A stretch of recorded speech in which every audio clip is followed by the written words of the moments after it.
আসসালামু আলাইকুম ওয়া বারাকাতু। আজকে একটি সুখবর। আমরা কখনো ভাবতে পারি না এই সৌদি সরকার যে আমাদেরকে এই সুযোগটা দিবে এবং এই সুখবরটা দিবে। সুখবরটা আমি আপনাদেরকে জানাতে পেরে আমি অত্যন্ত খুশি এবং খুব প্রাউড ফিল করছি, খুব গর্ববোধ করছি যে আমি আপনাদের মাঝে সবসময় নতুন খবর দিয়ে থাকি। তো আজকে এই খবরটা দিতে পেরে আমি অত্যন্ত আনন্দিত এবং খুশি এবং খুবই ভালো লাগছে যে যারা টার্মিনাল হরুপ্রাপ্ত তাদেরকে সৌদি সরকার সুযোগ দিয়েছে 60 দিন। ডিসেম্বরের 1 তারিখ থেকে নিয়ে জানুয়ারি 29 তারিখ পর্যন্ত আপনারা বৈধ হতে পারবেন বিন্দাস।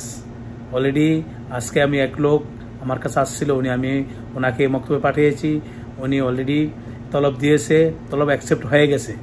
তো এই খবরটা অত্যন্ত সুখবর এবং খুব ভালো একটা খবর আমাদের জন্য। প্রবাসীরা যারাই টার্মিনাল হরুপ্রাপ্ত ছিলেন তারা এখন 60 দিনের ভিতরে বৈধ হতে পারবে। 2024-এর শেষে গিয়া যে সৌদি সরকার আমাদের এরকম একটা সুযোগ দিবে, এরকম একটা সুখবর দেবে আমরা কখনো ভাবতে পারিনি, কল্পনা করতে পারিনি। অত্যন্ত খুশি আমি এই খবরটা দিতে পেরে এবং এটা 100% যারাই টার্মিনাল হরুপ্রাপ্ত তারা এই সুযোগটা গ্রহণ করুন।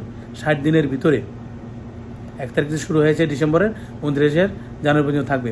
আপনারা সবাই যারাই টার্মিনাল হরুপ্রাপ্ত আছেন সুযোগটা গ্রহণ করুন। আমি আপনাদেরকে জানাতে পেরে অত্যন্ত খুশি হয়েছি। আপনারা জানেন আমি সৌদি আরবে সব কাজ করে থাকি। আমার চ্যানেলটা যদি ভালো লাগে প্লিজ সাবস্ক্রাইব করুন, কমেন্ট করবেন, লাইক দিলে সবচেয়ে খুশি হই। আমি আপনাদের মাঝে যে কোনো খবর দিতে পেরে আমি নিজে খুব ধন্য মনে করি, খুব ভালো মনে করি। আর আমাকে যারা সাপোর্ট দিয়েছেন অসংখ্য ধন্যবাদ। আমার এই চ্যানেলটা সবসময় আপনারা আমার ফ্যামিলি হয়ে থাকবেন। আমার যান ফ্যামিলিতে যারা যুক্ত হয়েছেন তারা অসংখ্য ধন্যবাদ, আর যারা যুক্ত নেই তাদেরকেও ধন্যবাদ। আমি আপনাদের সাথে সবসময় থাকতে চাই, প্রবাসীদের সৌদি যারা আমাকে ভালোবাসেন এবং আমার সাপোর্ট দেবেন সবসময়। আমি সবসময় আপনাদের পাশে থাকার চেষ্টা করি। আজকে পর্যন্তই দেখানোর